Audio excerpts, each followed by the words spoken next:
concernant tous les domaines de la vie du pays.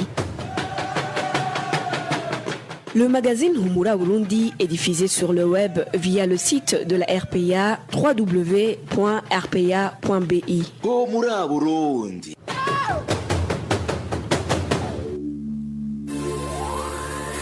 À la présentation, Janvier Ninina Hazgue. Bonsoir et bienvenue chers auditeurs au magazine Humura Burundi de ce lundi 27 juillet 2020. Passons immédiatement au titre du magazine. Certains individus auteurs des enlèvements opérés au camp de Mutenderi en Tanzanie ont été identifiés. Il s'agit de Burundais qui se déguisent en de réfugiés. Le parti CNL reproche à la CEPI Bururi d'être responsable de la lenteur observée dans la mise en place de nouveaux organes administratifs en commune Mugamba. Le peuple burundais ne devrait plus se contenter de l'intervention de la communauté internationale pour résoudre les problèmes qui hantent le pays. Constat du parti MSD qui en appelle à la population burundaise de se fier de ses propres moyens dans le redressement du pays. Le développement des titres, c'est dans quelques instants. Lucie Kabela assure la mise en onde, ingénieur Régide Mwemero pour la prise d'image.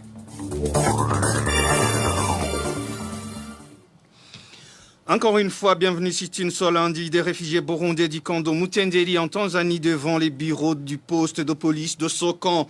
L'objectif de ce rassemblement a été de réclamer les membres de leur famille arrêtés par des gens qui seraient des agents de la police tanzanienne dans la nuit du 22 juillet 2020. La police avait promis qu'elle allait les remettre à leur famille dès ce lundi. Et l'identité des personnes utilisées dans l'enlèvement des Burundais réfugiés au camp de Mutenderi est déjà connue.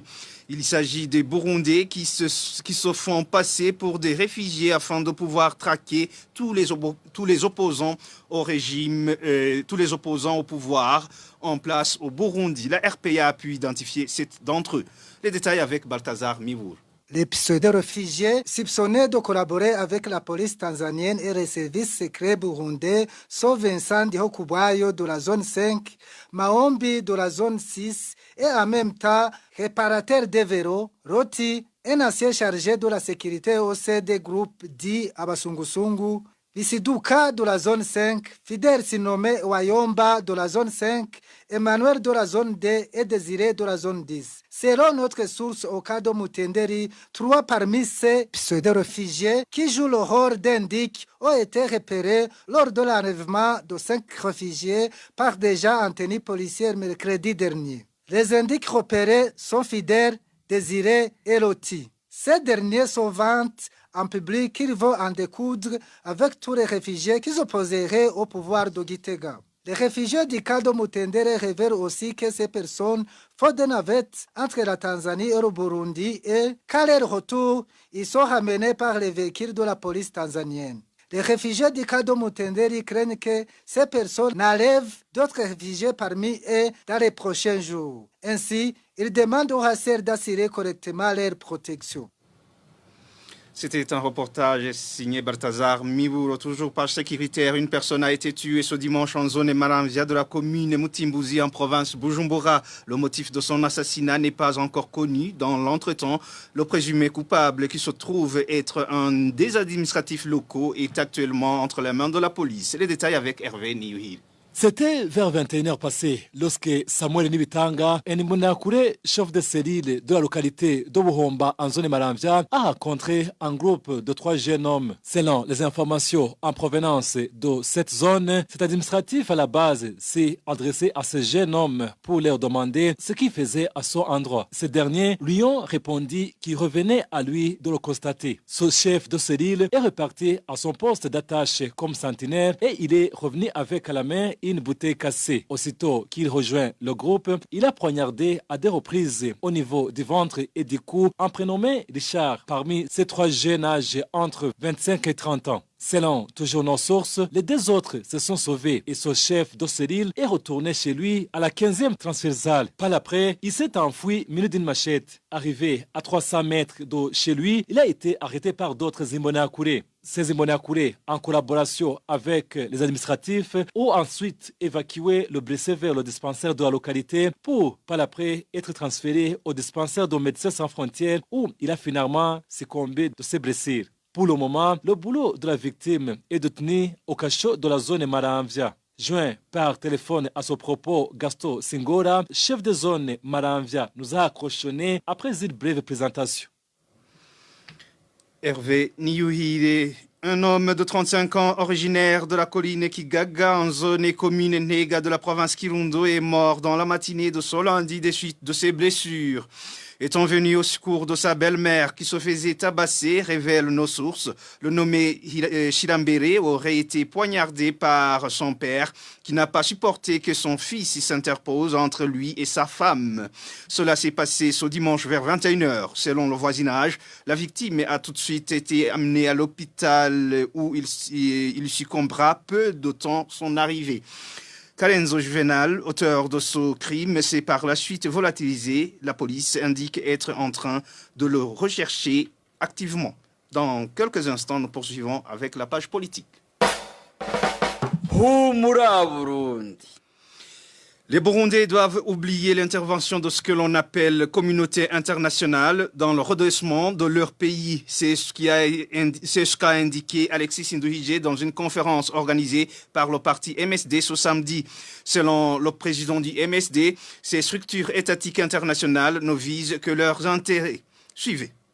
La communauté internationale ne peut pas dire qu'elle n'est pas au courant des crimes qui se produisent, qui se commettent au Burundi. Je rappelle que les organisations internationales telles que l'ONU, l'Union africaine et d'autres ont été créées après la guerre et pour l'idée noble de la paix et de la prospérité des peuples.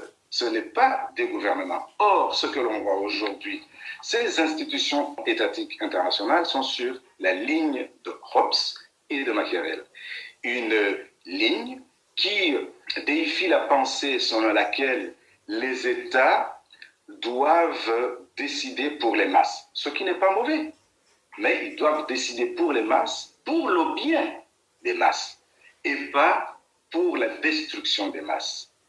Et c'est sous la base de ces principes que les démocraties ou les démocratures africaines ont échoué, parce que toutes ces démocraties sont soumises à des cases à remplir. Si le Burundi aujourd'hui remplit la case libre du genre, il va être considéré comme un partenaire. Si demain il remplit la case de l'équilibre ethnique, ils ne vont pas chercher à observer si il y a une représentation réelle de toutes les couches de la société burundaise. Ils vont le considérer comme un héros et qu'on peut faire du business as usual avec lui. Et aussi, vous l'avez vu, la communauté internationale, même l'Union africaine, valide toujours tous les jugements qui sont rendus par nos cours constitutionnels pour trancher les litiges électoraux, même si on sait toujours que l'opposition ne peut pas gagner devant ces cours constitutionnels. Selon le président du mouvement pour la solidarité et la démocratie, les Burundais doivent se concentrer sur leur propre lutte pour sauver le pays. Encore une fois, Alexis Sindouhidj. Quand Melchior Ndadaye, en 1993, a été assassiné, j'étais un jeune reporter. Je me rappelle que ses collaborateurs, ses anciens ministres, s'étaient réfugiés à l'ambassade de France. Je suis allé les voir. C'est là où ils squattaient. Et j'en ai parlé avec plusieurs. Je les ai vus. Ils étaient hors d'eux. Ils étaient enragés. Nyangoma, Léonard Nyangoma. Il y avait aussi l'ancien président Sylvestre Ndibantunganya. Il y avait aussi l'ancien président Cyprien Dagamira. Ils étaient tous enragés. Ils étaient broyés de douleur. Et ils parlaient de l'injustice internationale. Ils ne pouvaient pas comprendre pourquoi l'international pouvait laisser passer ce crime. Et après, à ce moment-là, le pays était à feu et à sang. Hein, mais je ne veux pas rentrer dans toutes ces questions d'émotion. Et ils se sont quand même organisés. Ils se sont battus contre cette injustice. Et leur voix a été entendue. Parce que s'il n'y avait pas cette résistance à eux, de la façon dont ils l'ont organisée, ça, je ne veux pas y entrer, je ne veux pas en discuter. Mais s'il n'y avait pas eu cette résistance, on ne parlerait pas aujourd'hui du CNDD-FDD. Mes chers compatriotes, si on ne se bat pas, si on ne construit pas notre lutte, personne ne viendra nous aider et personne ne viendra la faire à notre place. Alors quand je parle de la lutte, je ne parle pas peut-être seulement de la lutte armée, c'est pas ça. Et d'ailleurs, je ne suis pas dans cette logique. Je dis uniquement ceci, que écrire un article, c'est aussi résister. Parler, expliquer la situation chez nous, c'est aussi résister. Les propos du président du MSD, Alexis Sinduhije, ont été recueillis par notre confrère Emile Nivasumba. Les discours du journaliste Kenny Claude Ndouimana du journal en ligne Izuba sont divisionnistes et sont remplis de haine ethnique. La rédaction de la RPA revient aujourd'hui sur certains propos tenus par ce journaliste au moment où le Conseil national de la communication CNC en sigle, semble fermer les yeux. Trésor Nyonga. Les propos de Kenny Claude Ndouimana, journaliste du journal en ligne Izuba, tournent autour d'une seule idée fondamentale. Démontrer que les Burundais de l'ethnie Tutsi ont l'ultime ambition d'exterminer ceux de l'ethnie Hutu. Au mois d'avril de cette année, au moment où le Burundi était en pleine campagne électorale, le journaliste Kenny Claude Ndouimana a posté sur son site un support audio dans lequel il insultait les Burundais de la composante Tutsi d'une manière sarcastique. Le génocide perpétré contre les Hutus est un signe d'insolence et d'arrogance sans nom. C'est insupportable qu'une personne qui t'a spolié continue à se vanter comme s'il était plus méritant. Ce sont par contre des voleurs qui vivent de la sueur d'autrui. Dans le passé, ils n'avaient pas de vaches. Ces Hima étaient des chiens qui vivaient des ignames qu'ils cueillaient dans la brousse comme des battoirs. Ce n'est qu'après avoir exterminé les Hutus et pris leurs belles maisons et leurs vaches qu'ils ont commencé à engloutir le lait de vache. Cela doit nécessairement prendre fin. Kenny Claude Ndouimana ne s'est pas arrêté là. Dans les supports audio qu'il ne cesse de publier sur ses différentes plateformes, il explique incessamment l'idée que les personnes de l'ethnie Tutsi ne sont pas des Burundais et partant qu'ils n'ont pas le droit de vivre sur le territoire du Burundi. Ces envahisseurs Tutsis du Rwanda qui se sont implantés ici au Burundi et qui s'appellent des Burundais doivent retourner chez eux. Nous devons les renvoyer chez Kagame. Nous devons les chasser à coups de gourdin. Depuis la nuit des temps, le Burundi a toujours appartenu à Ntare. Nous, les fils de Ntare, tenons les rênes du pouvoir. Nous allons continuer à savourer les bienfaits de la paix, de la sécurité et du développement et laisser ces chacals égarés hurler. Mais si jamais ils viennent hurler chez toi, prends un gros bâton et frappe-les. Beaucoup sont donc les Burundais qui s'inquiètent du fait que le Conseil national de la communication n'a pas jusque-là pris des sanctions contre ce journaliste au moment où ce dernier continue à diffuser ses discours de haine qui, soi-disant, reflèteraient les résultats de ses enquêtes. Merci à Trésor Nyonga. Vous dire que Kenny Claude Ndouimana est un journaliste et serait une injure à ceux qui exercent ce métier conformément à l'éthique et à la déontologie. Propos du président de l'IBJ. Alexandre Nyungeko fait néanmoins un clin d'œil à ce qui le convient dans des couvertures médiatiques de faire très attention pour ne pas être taxé de complice. Suivez Alexandre Nyungeko.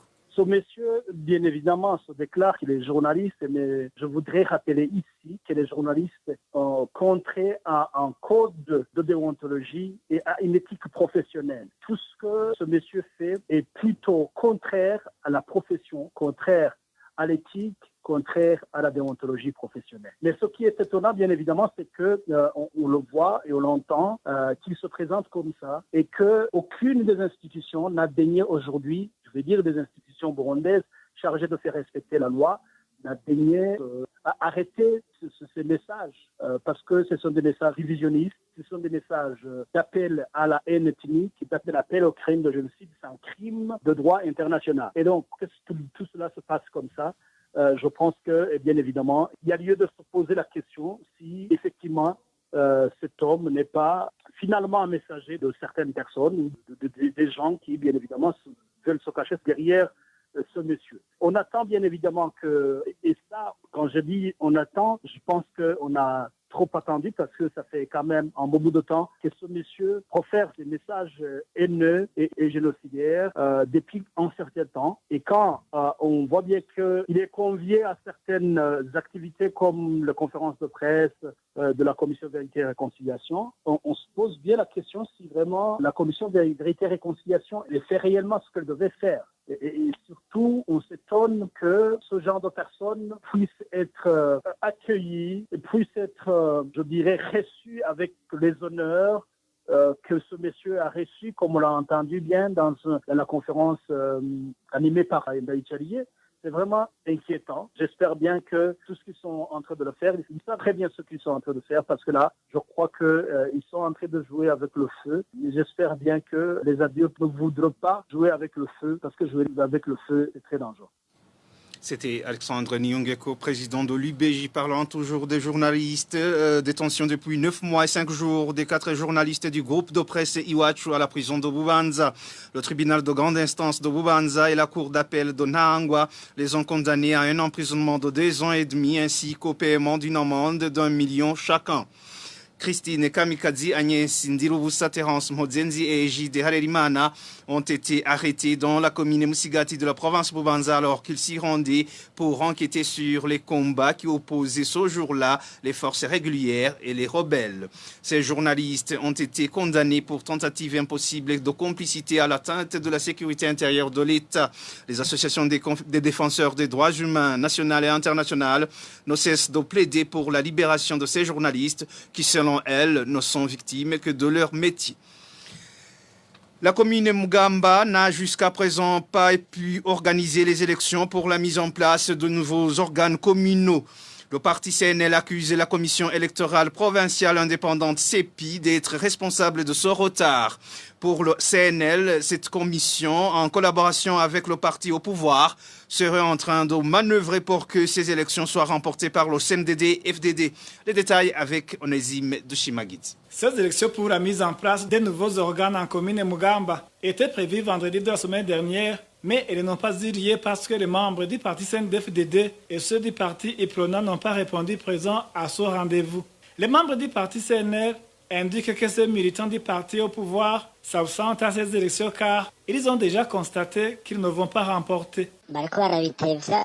Ils s'absentent pour décourager les membres du parti CNL. Vous avez entendu ce qui s'est passé en commune Nahangwa où on a reporté les élections pour distraire les membres des autres partis politiques afin de pouvoir les organiser dans la discrétion. Nous avons peur que c'est le même scénario qui se prépare ici à Mugamba.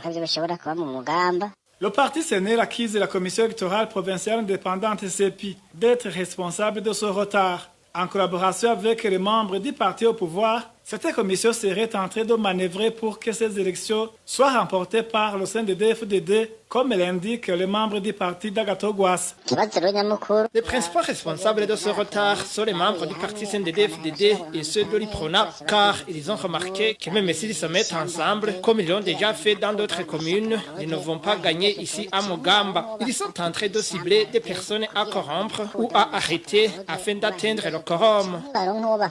Les membres du parti CNL accusent le président de la commission électorale provinciale indépendante CEPI, natif de cette commune, d'être le principal responsable de ce retard. À ce propos, nous avons essayé de joindre Leonidas Niteretse, président de la commission électorale indépendante en province de Bururi, mais son téléphone est sonné sans que personne ne décroche. Merci à Onésime Dushimagizé. Au 3e tour, les élections communales à Mukaza ont été remportées par le parti CNDD-FDD après s'être coalisé avec le parti UPRONA. Ce siège est revenu à l'actuel secrétaire général du parti CNDD-FDD en commune Mukaza du nom de Renova Sindaï Hebura.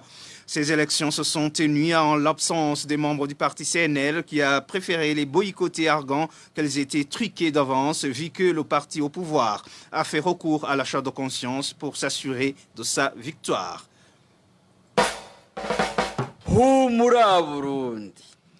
Page de justice et comparution ce lundi des prévenus accusés d'extorsion et assassinat de Burundais en provenance de la Tanzanie devant la cour d'appel de Makamba.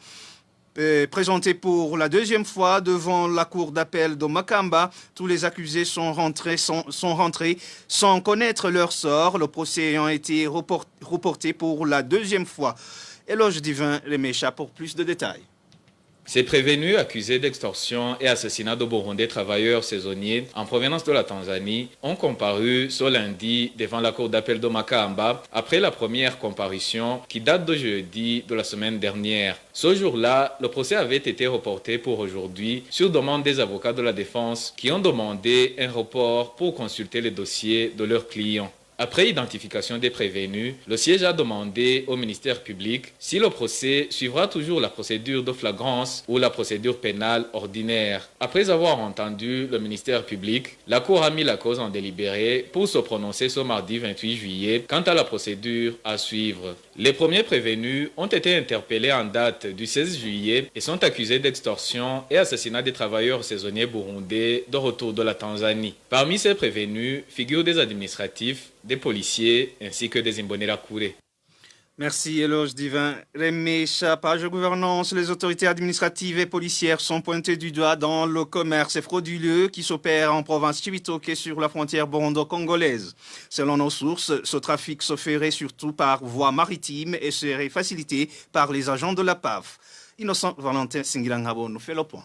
En plus du vice-président du parti CNDD-FDD en commune Rugombo et l'Imbonerakure Elias Bizimana arrêté vendredi dernier pour fraude, notre source à Chibitoke signale qu'il y a une autre bande de fraudeurs parmi lesquels des administratifs et policiers. Selon la même source, Jésus-Marie, président du CNDD-FDD en commune Rugombo, est également fraudeur en étroite collaboration avec son vice-président au sein du parti Ramadan Sibomana. L'épargne et sachets prohibés par le gouvernement passe par la localité de Rubenga en commune Rugombo la nuit. Bienvenue Ndayambadje, ancien chef des Imbonerakure en province de Chibitoke, est également cité dans ce commerce frauduleux. Ce dernier achemine illégalement de la bière en RDC en passant par les localités de Rabiro, Mbanza-Midouha et revient avec des sacs d'opagne et des sachets plastiques. Il emprunte également la transversale 10 pour passer par les secteurs Rusiga et Kigadzura. Un autre homme cité par la population dans ce commerce frauduleux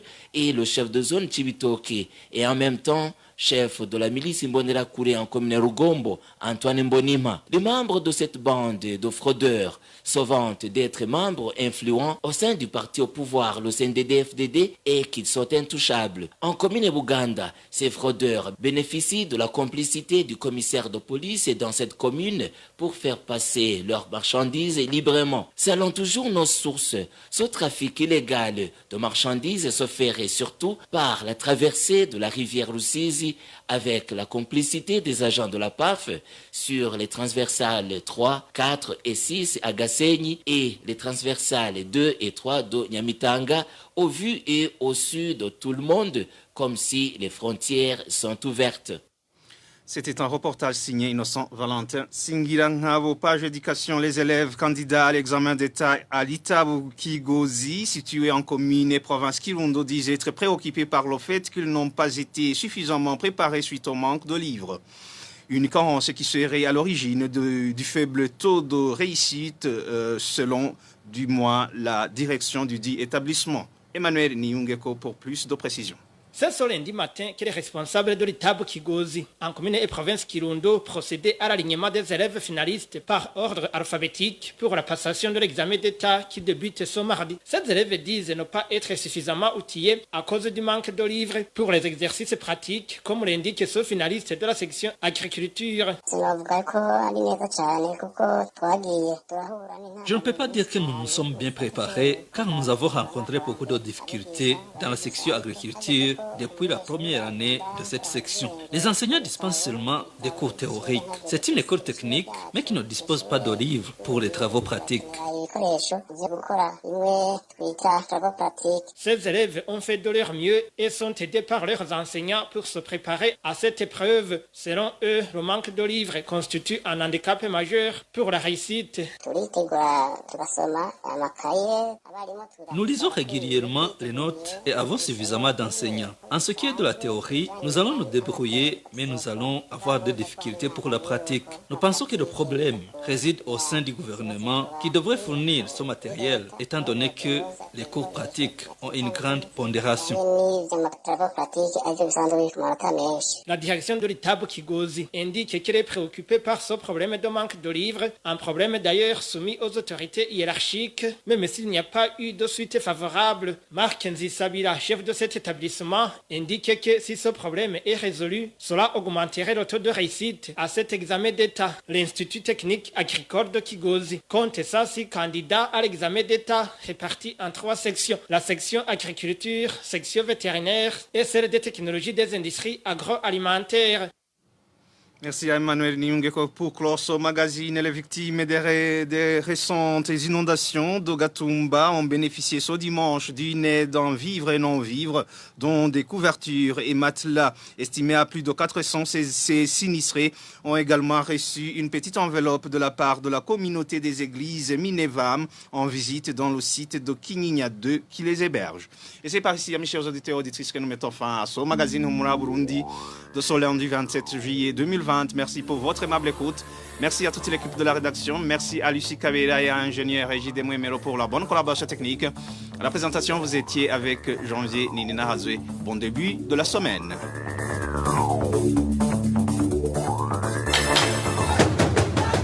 C'était le magazine Humura Burundi.